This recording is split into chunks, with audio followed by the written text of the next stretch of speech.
I'll talk to the U.S. Attorney's Office about it. You can cut off the recording device now. Tim? Jacksonville, this is Special Agent Haddon. And where y'all going to, sir?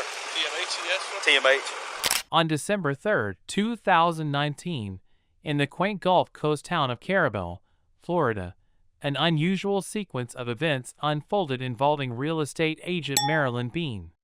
Following a minor traffic accident and her departure from the scene, Deputy Rolf Gordon of the Franklin County Sheriff's Office issued Bean a citation.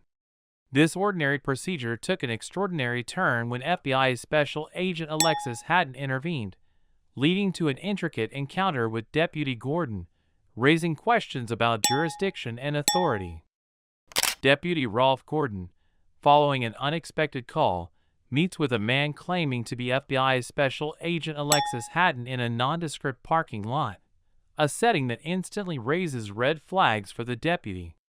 The supposed agent plunges into querying Deputy Gordon about the peculiar dismissal. Hey, you are detained at this time, sir. 33 Franklin. I got one Whiskey Mike detained at this time. 17's on the way. Hey, I don't think this guy's legit, man. Take my weapon off, okay? 26 Franklin. I'm not going to put you in cuffs. Putting the narrative for this call. That Where's it subject at? he's got detained. Okay. I've got my Claiming weapon to be on a my right. federal agent. You do got, is it on, do I have permission to take it off? No, you don't have permission to take it Just hang tight right here. I'm not cuffing you. I'm not cuffing you. But you're being very uncooperative with me. Of a traffic citation issued to Marilyn Bean, a scenario that already tinged with irregularity. The tension in their conversation ratchets up as Deputy Gordon, driven by a mix of suspicion and instinct, starts to scrutinize Agent Haddon's credentials. His skepticism is fueled by the unusual interest shown by a federal agent in what was essentially a minor local traffic issue. This skepticism escalates into overt suspicion as the deputy grapples with the authenticity of Agent Haddon's identity and the true nature of his investigation, leading him to question the broader implications behind the FBI's sudden involvement in a local matter. 18th Street, 18th Street. Reference to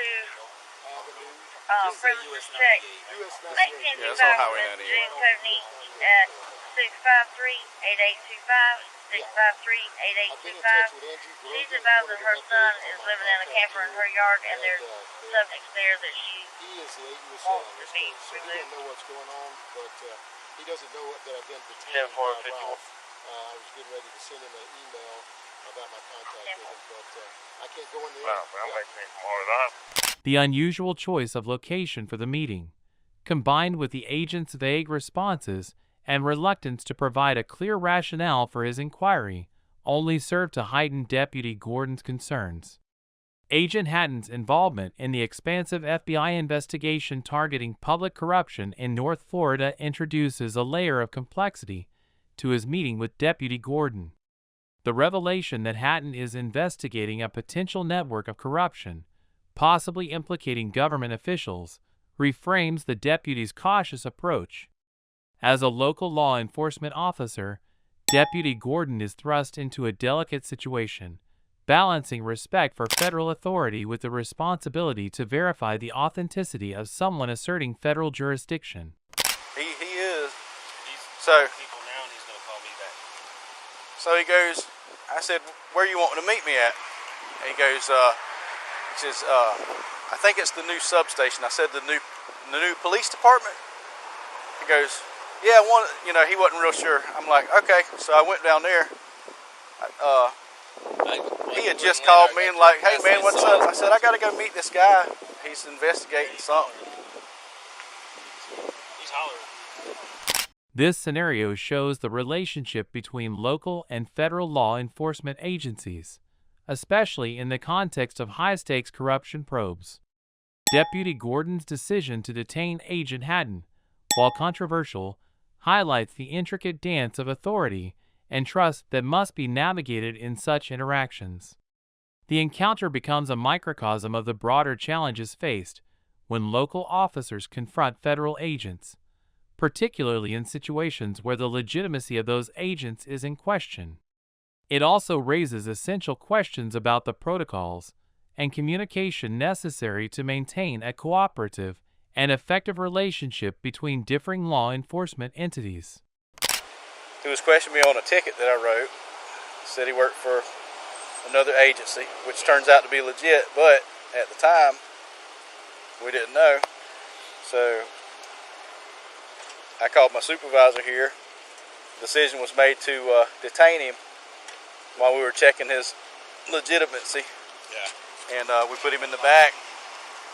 And after that, he started complaining of shortness of breath, vision loss, and whatever else he's got going on. That's up.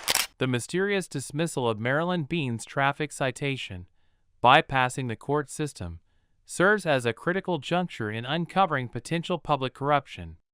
This action raises red flags about the integrity of law enforcement procedures and the influence of personal or political interests on legal processes.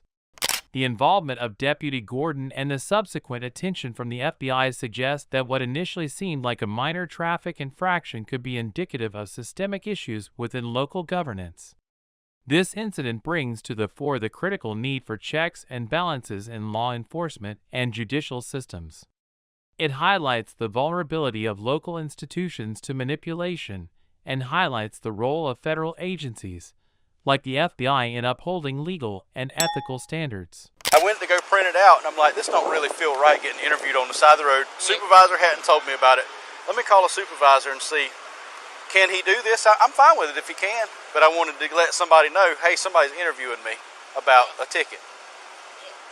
And it's a ticket that didn't even go through. He went through them first, and like you said, they told us, hey, look, he's going to be meeting with you. Right. But I didn't know anything about it. He called my personal phone. He won't tell me. I asked him, sir, how did you get my personal cell phone number? I'm not going to tell you that. What did he tell you? In law enforcement, the accusation of impersonating an officer is grave, often carrying significant legal consequences. However, the intricacies of this case blur the lines of standard protocol. Deputy Gordon, operating under the belief of potential impersonation, faced the challenge of discerning the authenticity of Agent Hatton's identity, a task complicated by the unusual circumstances of their meeting. This incident highlights the delicate balance of authority and trust within the law enforcement community. It emphasizes the necessity for clear communication and verification processes between different branches of law enforcement. And then I just didn't feel like he was legit because of all the actions. I'm going blind, and you've got the heat on in here, and all this craziness. I'm like, this guy does not act like an agent right here. So unless after all this is going to say, see how I act, that's how I want you to act. You go undercover for us. So I just didn't believe he was legit because of all that stuff. The detention of a federal agent by a local deputy is not a routine occurrence and speaks to the complexities of jurisdictional authority. Legally, the situation treads on precarious grounds. For Deputy Gordon, the potential misjudgment in detaining a genuine FBI agent could lead to professional and legal repercussions, especially considering the FBI's ongoing investigation into public corruption. On the other hand, if Agent Hatton's credentials or the purpose of his investigation were indeed questionable, the deputy's actions could be seen as justified. This scenario underlines the critical need for law enforcement officers to exercise due diligence and caution in such high-stakes interactions. Now Larry will share his opinion on this case with us. In this case, the intersection of local and federal jurisdictions creates a unique legal quandary, highlighting the subtle balance of power and authority within law enforcement entities. The incident teaches the importance of clear communication and verification within law enforcement, accentuating the need for cooperative engagement across different agencies to uphold justice and accountability. It reminds us that maintaining integrity and following procedural protocols are fundamental in ensuring the effective administration of law.